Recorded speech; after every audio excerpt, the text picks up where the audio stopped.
हम लोग भी गुमराही में थे, हमें नहीं मालूम था किस तरीके की हमारे साथ धोखाधड़ी की जा रही है। इमरान खान 2023 में ईवीएम की वजह से हारे थे, जनता ने हराया था, या फिर वोट चोरी के कारण हारे थे? 54% वोटिंग बताई थी पहले, फिर 60% बता दी। वो वोट कहाँ गए? कुछ तो पता किया होगा आपने, क्योंकि नगर पालिका और नगर परिषद के चुनाव आ रहे हैं, इनमें वोट चोरी नहीं होगी। इसके लिए कांग्रेस पार्टी क्या करेगी? वोट चोरी के कारण हारे थे। ईवीएम का दोष नहीं है? ईवीएम तो वोट चोरी में मुख्य भूमिका में ही रहता है हमेशा। तो आपने आरटीआई वगैरह लगा के पूछा नहीं कि हमें सबूत दीजिए? देखो, इनका वोट चोरी करने का तरीका है ना, जो बहुत ही अलग है। राहुल गांधी की जो मूवमेंट है वोट चोर गद्दी छोड़, उसका तिजारा के अंदर फ्लैग जो ठा रखा है मुख्य रूप से इमरान खान, जो कि कांग्रेस प्रत्याशी रहे थे बाबा बालकनाथ के खिलाफ। वोट चोर गद्दी छोड़, ये जो मूवमेंट है, इसके अंदर जो महंगाई और बेरोजगारी के जो मुद्दे हैं, क्या वो दब जाएंगे? नहीं नहीं नहीं, ये महंगाई और बेरोजगारी के जो मुद्दे हैं, उनके लिए तो ये लड़ाई है भाई। आज भारतीय जनता पार्टी ने गलत तरीके से हमारे अधिकारों का हनन कर कर, गलत तरीके से वोट चोरी कर कर आज सत्ता हथियाने का काम करा। सत्ता हथियाने के बाद ना रोजगार का कोई काम कर रहे, रोजगार देने का, ना महंगाई को कम कर रहे। पूरे देश में माहौल बिगड़ा हुआ है और लोग ठगे हुए महसूस करते हैं। हर चुनाव में आके लोगों को गुमराह करके, चोरी करके वोटों की ये लोग सत्ता हथियाने का काम कर रहे हैं। तो इनके खिलाफ हमारी लड़ाई है। 2023 में आप जो चुनाव लड़े उसमें वोट चोरी हुई थी, या 2024 में ललित यादव लड़े थे उसमें वोट चोरी हुई थी? दोनों ही चुनावों में वोट चोरी हुई थी। तो आपने आरटीआई वगैरह लगा के पूछा नहीं कि हमें सबूत दीजिए? देखो, इनका वोट चोरी करने का तरीका है ना, जो बहुत ही अलग है। ये पूरा इलेक्शन कमीशन का फ़ायदा उठाते हैं। पूरे इलेक्शन कमीशन को अपने हाथ में लेके ये लोग काम करते हैं। ये जो वोट जो डल नहीं पाएंगी उनको चिन्हित करते हैं, फिर फर्जी लोगों से उन वोटों को डलवाते हैं, अधिकारियों को अपने हिसाब से सेट करते हैं। जहाँ भी पोलिंग एजेंट और जो बूथ वहाँ पे लोग रहते हैं, वहाँ वोटर डलवाते हैं, अपने हिसाब से नाम कटवाते हैं, फिर अपने हिसाब से नाम बढ़वाते हैं। इनके बहुत अलग अलग भिन्न भिन्न प्रकार के तरीके हैं वोट चोरी करने के, और ये कोई लोग इन पे ध्यान नहीं देता था। हम लोग भी गुमराही में थे, हमें नहीं मालूम था किस तरीके की हमारे साथ धोखाधड़ी की जा रही है। आज माननीय राहुल गांधी जी ने इनका पर्दाफाश करने का काम किया है। इनको सारी दुनिया के सामने खड़ा कर दिया लाके कटघरे में कि तुम इस तरीके से लोग वोट चोरी करते हो और तुमको इसमें बख्शा नहीं जाएगा। इमरान खान 2023 में ईवीएम की वजह से हारे थे, जनता ने हराया था, या फिर वोट चोरी के कारण हारे थे? वोट चोरी के कारण हारे थे। ईवीएम का दोष नहीं है? ईवीएम तो वोट चोरी में मुख्य भूमिका में ही रहता है हमेशा। ललित यादव किस तरह हारे?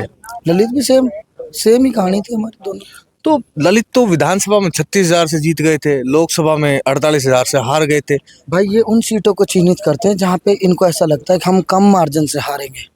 जहाँ 40,000 का 50,000 का मार्जिन इनको दिखता है, वहाँ ये कुछ नहीं कर पाते।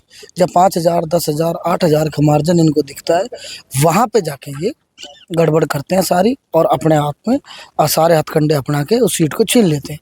नगर पालिका और नगर परिषद के चुनाव आ रहे हैं, इनमें वोट चोरी नहीं होगी। इसके लिए कांग्रेस पार्टी क्या करेगी? यही मूवमेंट है, यही अभियान है। अभी हम ब्लॉक लेवल पे आए, जिले लेवल से, अब पंचायत लेवल पे जाएंगे, फिर गांव लेवल पे जाएंगे, बूथ लेवल पे जाएंगे। गांव में ऐसा कौन सा प्रोग्राम कर रहे हो जैसे जनता जागरूक हो जाए? पहले ब्लॉक लेवल हो जाए, फिर गांव में जाके हम इसको लोगों को जगाने का काम करेंगे। भाई, तुम्हारी परिवार की कौन सी वोट कटी, कौन सी नई वोटें जुड़ी, उनको देखो। कौन डालने आ रहा है, उनको देखो। हर तरीके से सतर्क होकर हम लोग बूथ पे रहेंगे। इनको वोट चोरी नहीं करने देंगे। मैंने ललित जी से 4-5 दिन पहले ये सवाल पूछा था, ललित भाई वोट चोरी से हारे हो या ईवीएम से हारे हो? तो उन्होंने कहा कि 54% वोटिंग बताई थी पहले, फिर 60% बता दी। वो वोट कहाँ गए? आप तो कानूनी रूप से भी बहुत मजबूत है। यदि आप ही इसकी जानकारी नहीं निकाल पा रहे हो तो आम जनता कैसे निकालेगी अपनी वोट की जानकारी? हाँ, ये जानकारी निकाल के तो हम लोगों को जगाने का काम कर रहे हैं। जानकारी निकाली हमारे नेता ने, एक एक चीज़, एक एक घर में 80-80 वोटें मिली हैं।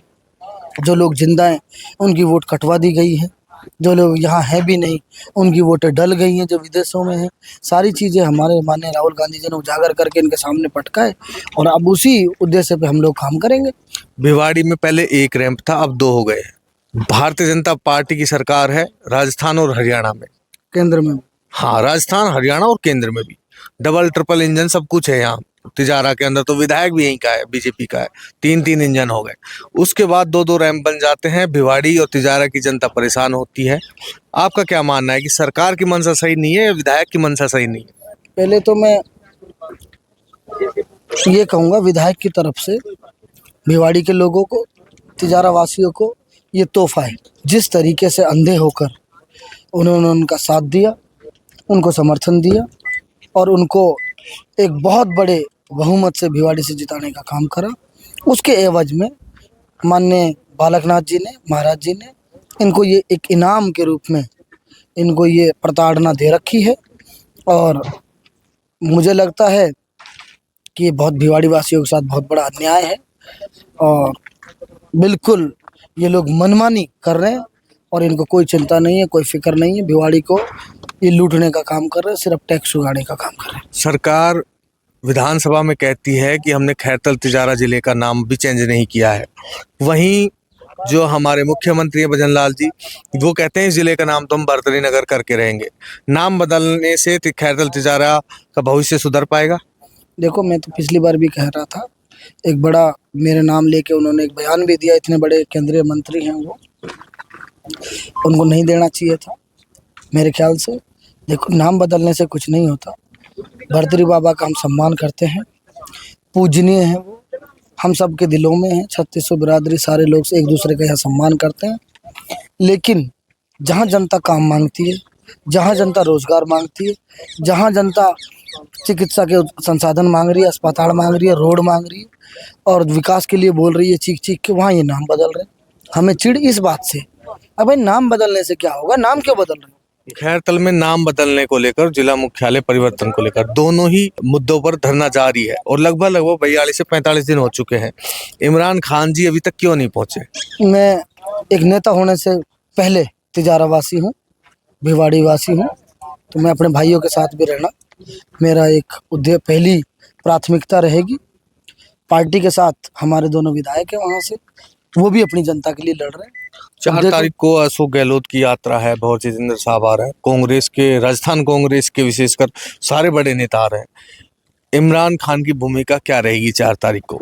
देखते हैं, जो जिम्मेदारी लगेगी बात करेंगे और हम तो यही चाहेंगे कि भाई नाम ना बदले, काम करें ये। तो दोस्तों, वोट चोर गद्दी चोर जो ललित यादव सांसद के रूप में प्रत्याशी थे कांग्रेस से, और पूरे भारत के अंदर ये मूवमेंट राहुल गांधी चला रहे हैं।